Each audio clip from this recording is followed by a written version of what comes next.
Welcome to another episode of Authentic and Unaltered, episode number 2 with Doug, who is from the channel, newly renamed as dkahn's Cardboard. Welcome, Doug. Welcome. It's a working title. We're still all right. Good. Yeah.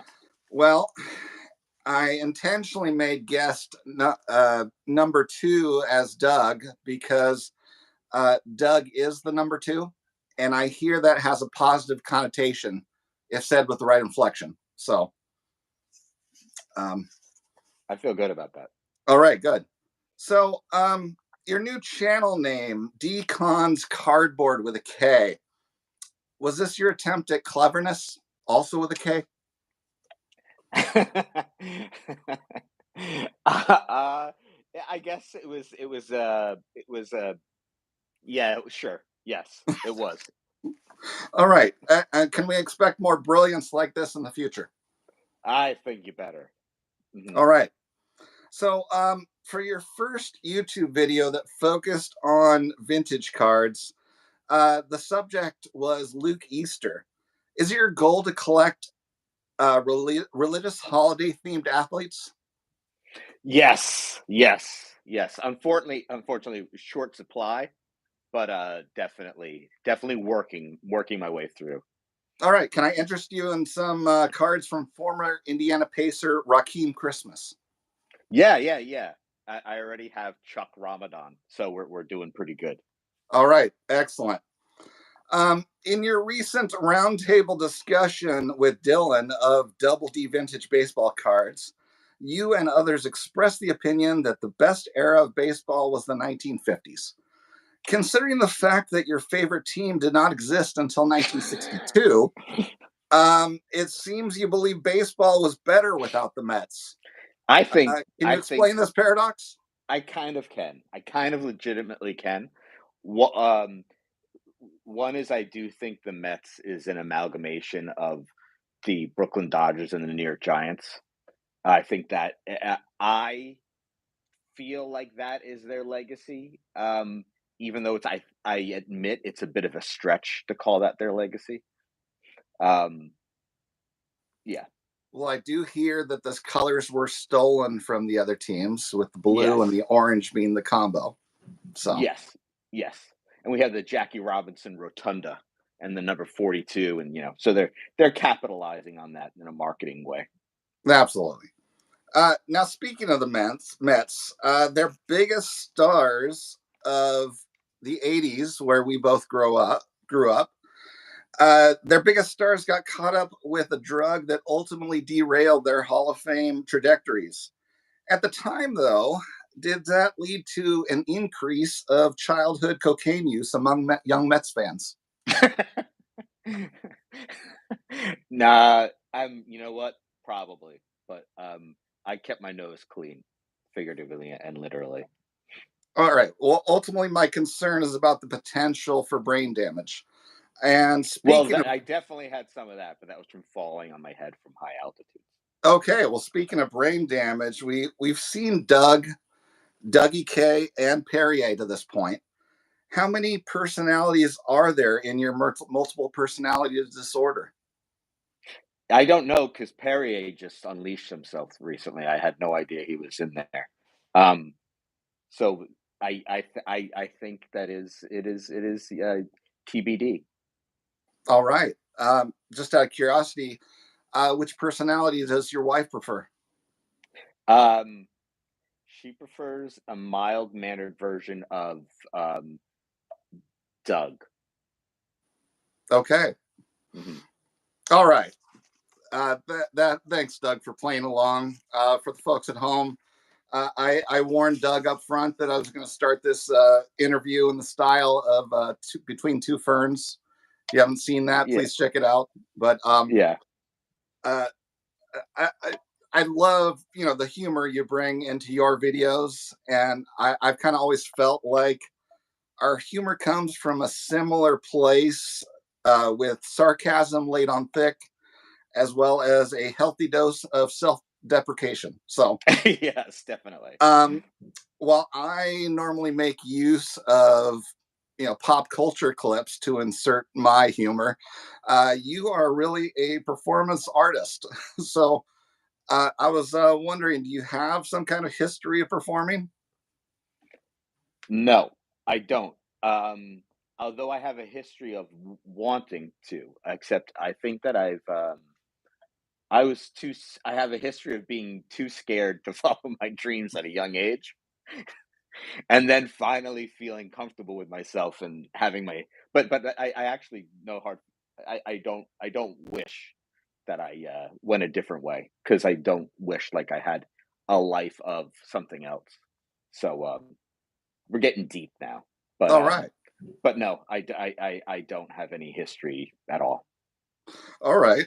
Uh, well, you do a great job of selling the characters once you switch. So Thanks. excellent work. And I notice your kids occasionally participate. What do they think of Dad's characters? Oh, well, I am a goofball. Like I am like I do all sorts of characters and Dougie. I don't do any of those with them. I do like they do characters back at me. We do characters, but they love my silliness. So that is cool. So they appreciate that, and it's a bonding thing. Excellent. Um, do they have any interest in the cards you collect? Yeah, so they are very into baseball as of 2019, and I've been watching the Mets for their lives, and they finally turned on to the Mets in 2019 with Pete Alonso.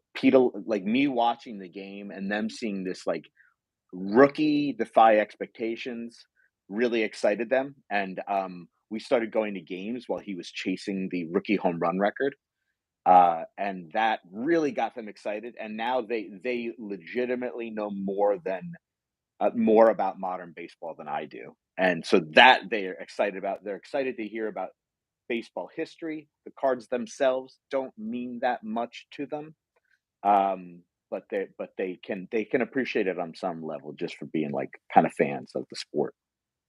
Well, that's great. Um, Yeah. uh, we both collected as kids in a very similar period, yet you came out of that time frame with quite a healthy vintage collection to start with. Did you have some kind of influence that guided you that way? Um, I guess I always saw that I didn't know a lot about the vintage cards. I just had older kids on my block who had vintage cards and who didn't really value them that much and were willing to trade with me. I'm not sure I don't even remember what I traded with them because I think all I had was cards. But they were willing to like some of my cards are like fire cards. But some of them are really nice. Like this is actually an example of one of the cards got from somebody. I didn't buy this. I traded this in the 80s. I don't remember how I got this. But I had to have traded it with an older kid. Um, Looks nice. so yeah, yeah.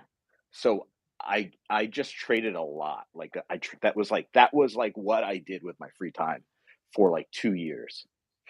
And I traded with who I could. I coaxed people into trading with me who didn't care about their cards. Um, and I felt like I think I felt like they're older than me, so how could I possibly rip them off? Which is probably not the right mindset because I probably did on occasion, um, unfortunately. But yeah, Well, definitely if you were trading them 80s cards for the those ones. So yeah. I think I was like, listen, this Mark McGuire guy, he's just come out, but trust me, he's gonna be better than these Willie Mays, Hank Aaron people. exactly. Oh, so one of the first vintage areas you started showing when you switched what you were posting onto YouTube was lots of stars that were Negro leaguers that switched to the majors. Hmm. Uh, you want to show off some of those now? Yeah, yeah, sure. So I'll do like a little variety of like, so like you mentioned that my first video was a Luke Easter. Yeah. So I'll show a couple Luke Easter cards. So like so in 2018, I started getting into Otani, and I start and some modern cards, and then I started getting into some former Negro League players, as, kind of as like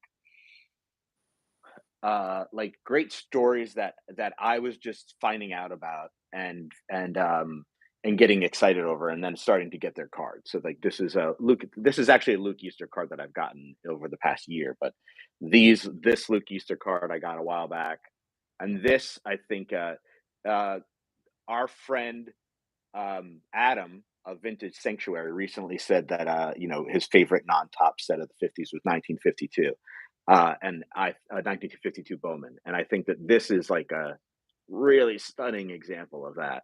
And then we have this is his Bowman rookie, and I'll go to a couple of other guys that so Mini Minoso.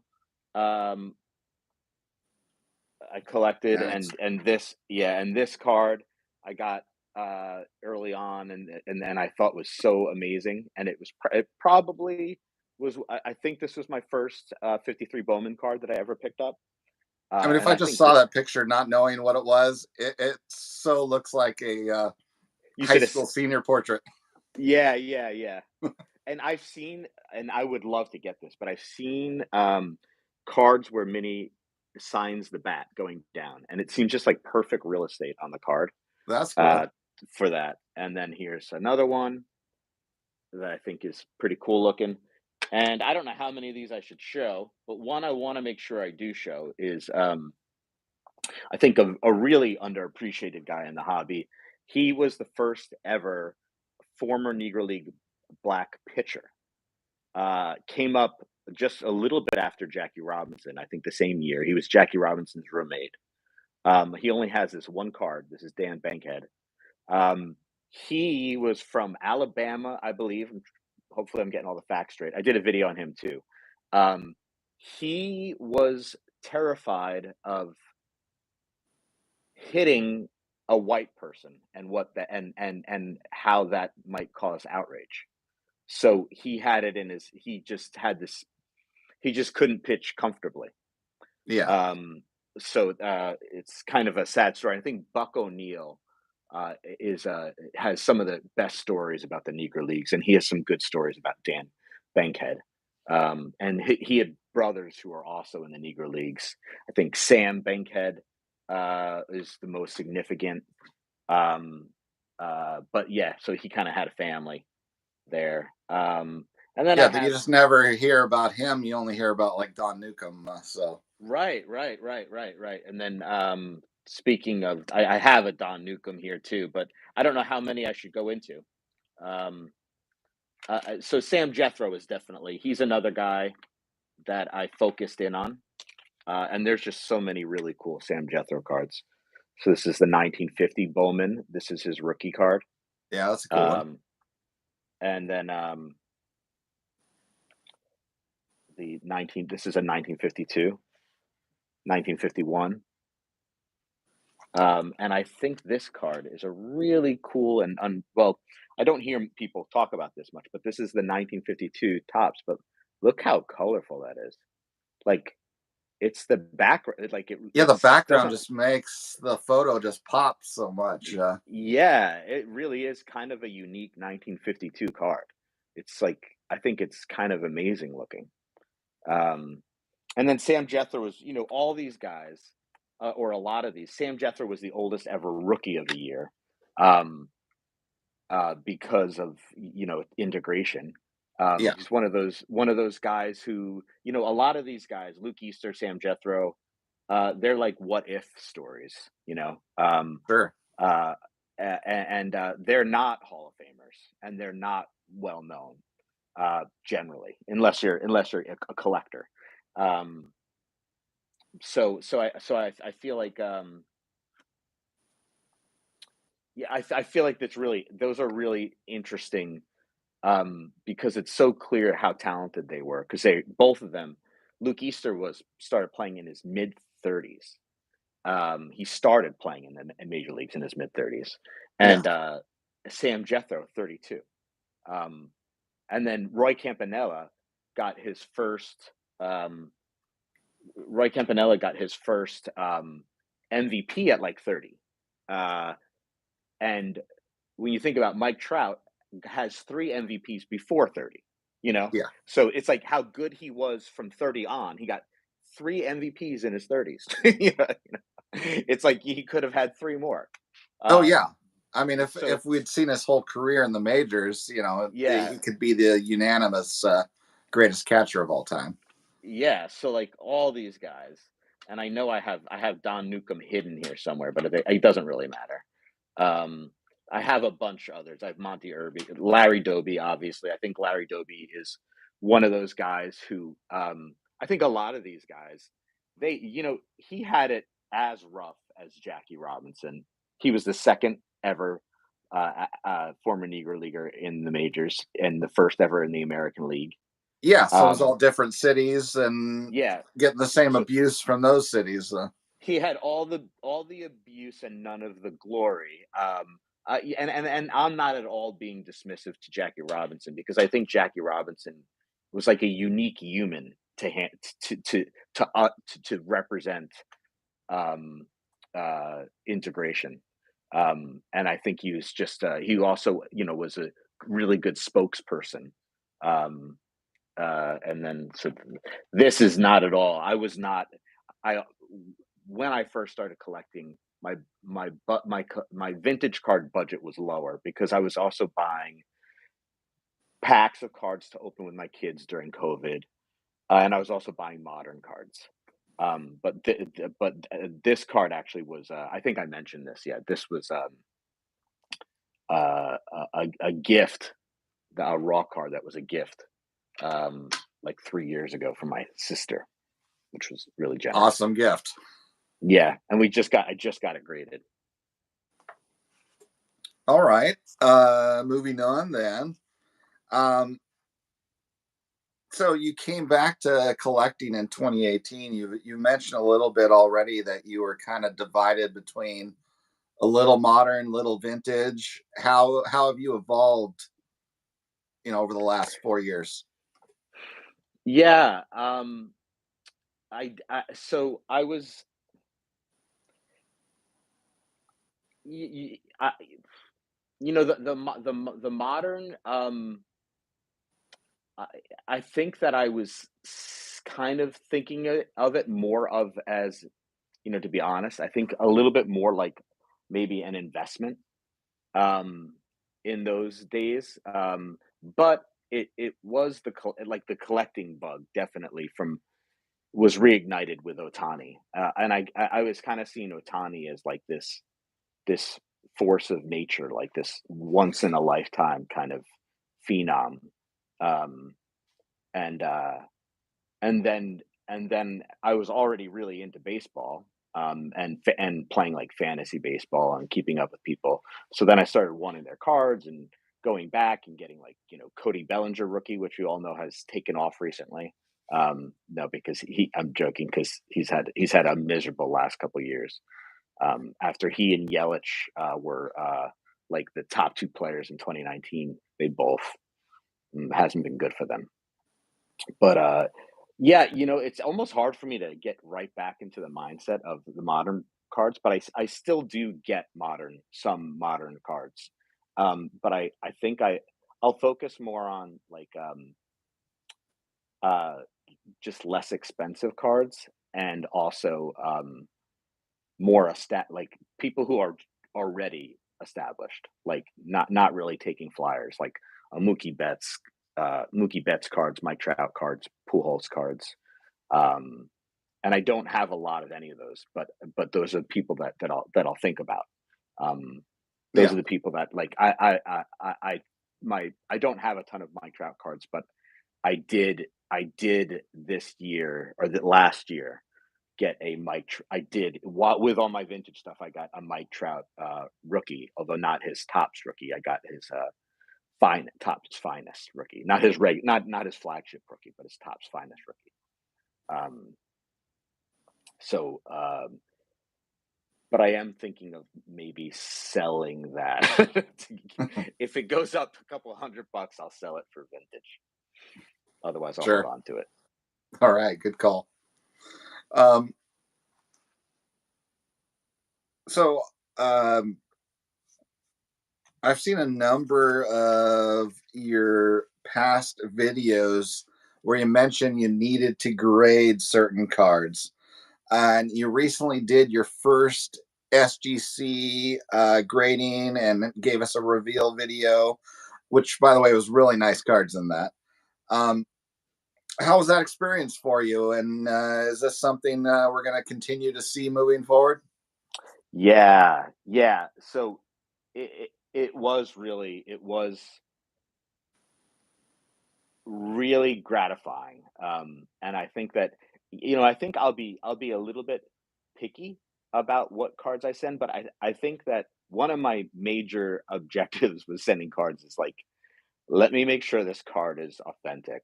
Um, and the perk is I'll also have this nice little SGC frame to have around it.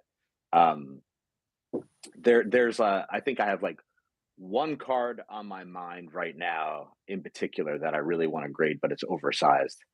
Um, I could show you, but I'll have to jump out of frame for a second. So it's your call. It's up to you. We're only Okay. 22 in. Yeah.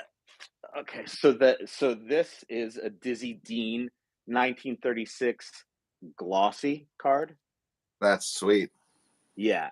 I so there's not a lot of Dizzy Dean cards out there. Yeah. Um, And this card, I was watching.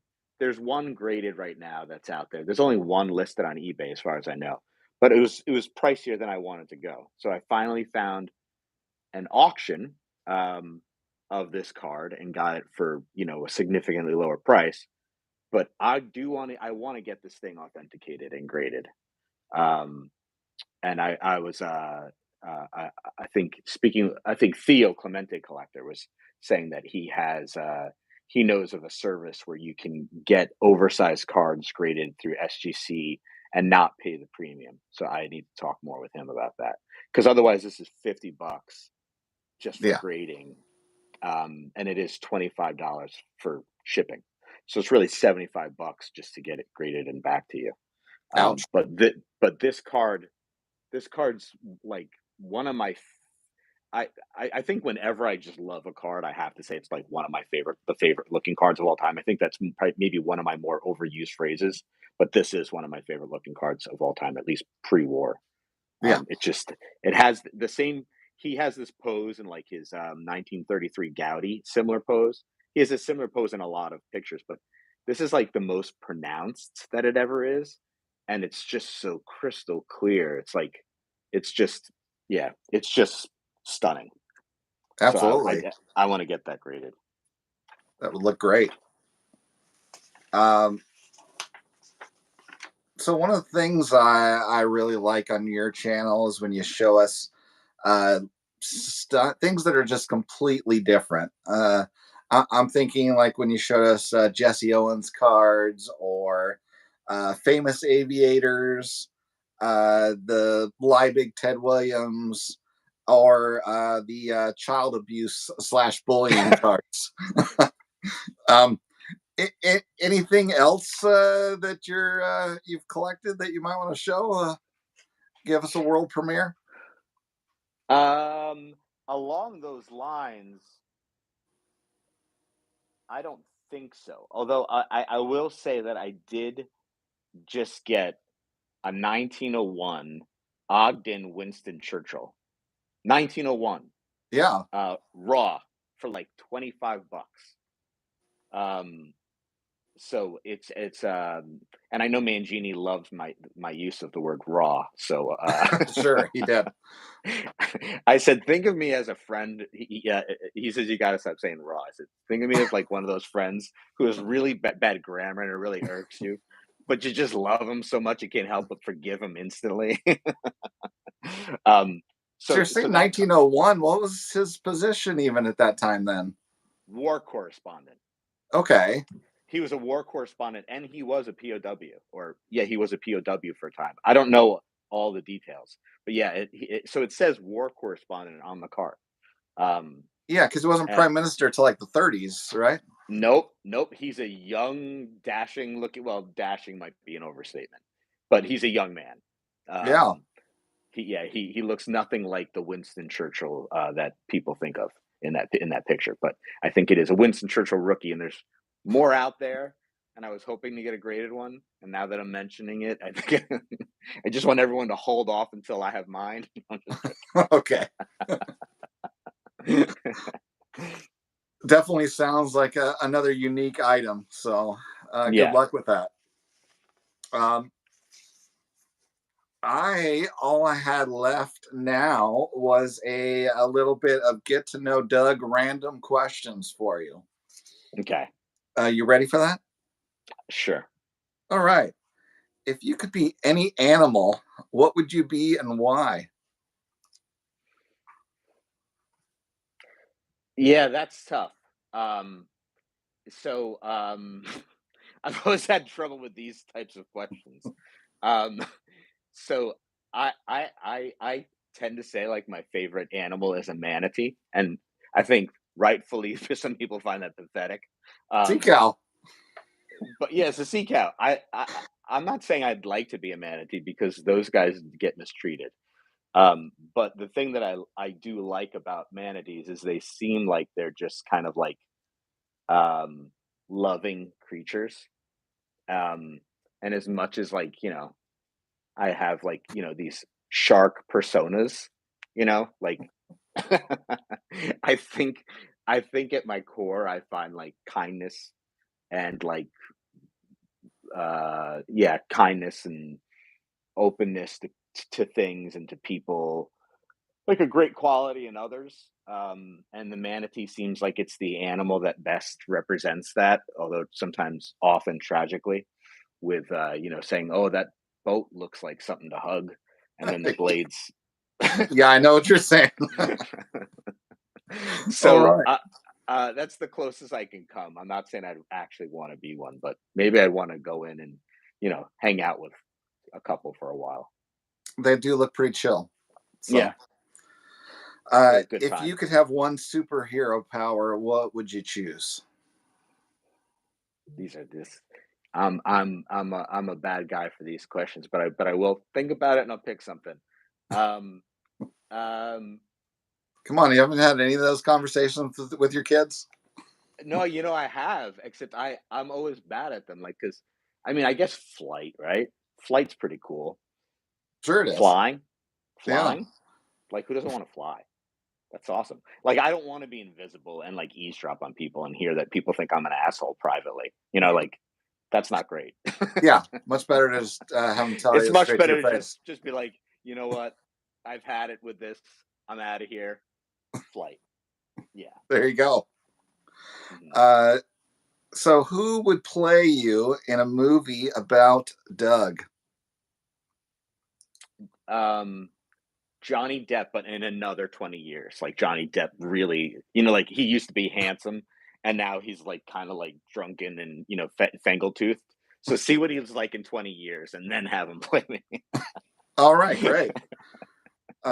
What is your most prized possession? um, Material possession. I would say generally this is, appropriate and a little bit uh maybe lacking creativity, but I guess my baseball cards. And I don't know that I could pick like which one it is, but I think it's my baseball cards. I intentionally I'm also like the I mean, I don't know who would say their car, maybe some people would say their car, but I one of my objectives is in getting a car is I want a car that if it gets scraped, I'm like, that's all right. It's not a great car." Exactly. I'm a point A to point B kind of guy with that. Yeah, yeah. I want to be like, if I care about the car getting scraped, that's too much stress. Yeah. I just want the Yeah, thing to start every day. yeah, exactly. Uh, do you sing in the shower? No, I don't. I All probably right. used to. I probably used to. Um, I was in a band when I was younger in high school, and I was a singer in a band when I was in high Okay. school. I was probably singing in the shower then, and I used to play drums. Um, but yeah, just I'm just unloading now. It used Um, to be cool then. I still got my share of spitballs while I was singing on stage. All So, right. not sure about Okay. Uh, do you step on cracks in the sidewalk, or do you step on or step over them? when I'm thinking about it, I step over them. But but I'm probably usually not thinking about it. All right. Uh, what would be the title of your memoir? Um, sorry, guys. All right. Uh, what famous person from any time in history would you like to spend the day with? You know, any time in history makes it tough. I feel like Albert Einstein would be an interesting guy to hang out with and see, like, if he didn't take me as too much, like, I'd be like, listen, if you're just gonna treat me like I'm an idiot all day, then screw you, Albert. you know, I need you to speak to me at my level and not think I'm a total dipshit. So that might be a bad pick. Um, I've said before, and maybe like half joking, like Alan Alda. He just seems like the nicest guy to be around. Like he'd just be like, yeah, he's like that interested in science and can talk to you about all these. He just seems like he's endlessly interested in things, and then maybe that would extend to things I have to say, and so that could be good. Well, coincidentally, I have a brief Mash Alan Alda clip in my latest video posted. Oh So, yeah, yeah, one of my pop culture little yeah. insertions. He's a great. I think he's the like he has that like show on Nova or channel 13, channel 13. I don't know if it's channel 13 everywhere. That's a little ignorant of me to say, but like PBS. Um, uh, yeah, so he just seems like this endlessly interested guy in things. Um, so I was like, including doing you know war dramas. All right, cool.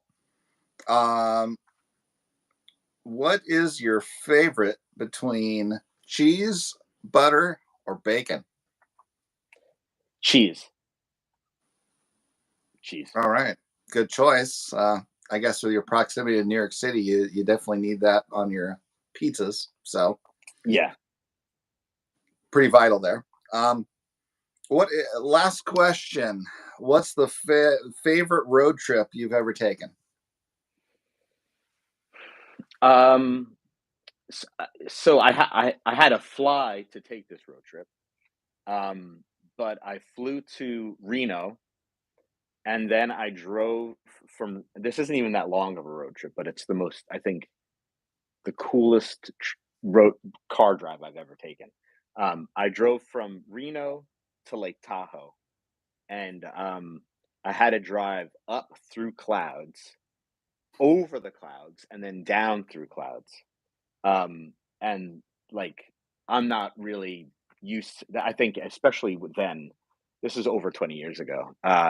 I hadn't, I don't even think I'd been on a mountain, let alone driven through clouds up and over. I felt like I was like, it's like I was in a plane car, Oh I yeah, was just you're like, driving right through the Sierra Nevadas. yeah, yeah. So that was pretty amazing. And then afterwards coming down and seeing this amazing, like, bright blue alpine lake, with these snow-capped mountains in the background. Um, that was pretty nice. Well, great. Um, thank you very much, Doug, for participating in this. Any last things you'd like to say to the folks at home? There was just one thing I wanted to say to you. Okay. is this is the best Willie Mays card. He's exactly in the uniform he should be in. Yeah, I'll There's give you a nothing comment on that. It looks just as good as Michael Jordan's Washington Wizards cards, or Joe Montana's Kansas City Chiefs cards, or So I was at the Mets old timers game this past year, and they retired his number. Um, yeah, they retired Willie Mays' number, and they had the whole ceremony there. Willie Mays' son was there, who looks nothing like Willie Mays. And I think Willie Mays' son was in that recent HBO documentary. But oh yeah, I did watch that. Yeah, and this card is as I'm fond of saying, one of my childhood cards. Uh, and I never thought he looked off in this card, but and yeah, this is even like as a kid, I wasn't like a gung ho Mets fan. I was cool with I was super happy with the Mets winning the '86 World Series, but like Don Mattingly, I liked a ton. And my favorite baseball player was Eric Davis on the Reds. When So it's like I wasn't like super New York Mets bias, and I never thought he looked off. But I also didn't have probably the historical perspective to think of it like that. But I've known this card since as long as I can remember, and it's always looked just right to me. Sure. I mean, the logo, at least on the hat, is kind of Right, it's right reminiscent with of his early career. Exactly, So exactly. it's just that Mets on there. It just Yeah, feels wrong. like that's a Giants, right? He looks like he's a Mets player. Exactly. I mean, they did the identical setup, Right. on Right. purpose. Yeah. And that's totally why he's getting his number retired in New York, is really to honor, those Giants years in New York. So, Other Mets player. yeah, Monty Irvin got one of his 53 Bowman coming in the mail. So, Oof, that's nice. That's nice. And I know you got the Roy Campanella recently, right? yep, that one's right there. See, I don't have that one yet, and I'm a Campanella fan, so that is awesome. That's on my list. Yeah, it's one of my favorites. If I was going to build a cards I love the most list. Yeah, that's awesome. I love that. So, but all right. Well, thanks, Doug. Thanks to everyone watching. It's been fun. Everyone out there, I will see you next time. Thanks, John. Appreciate it. Thank you. Bye, everybody.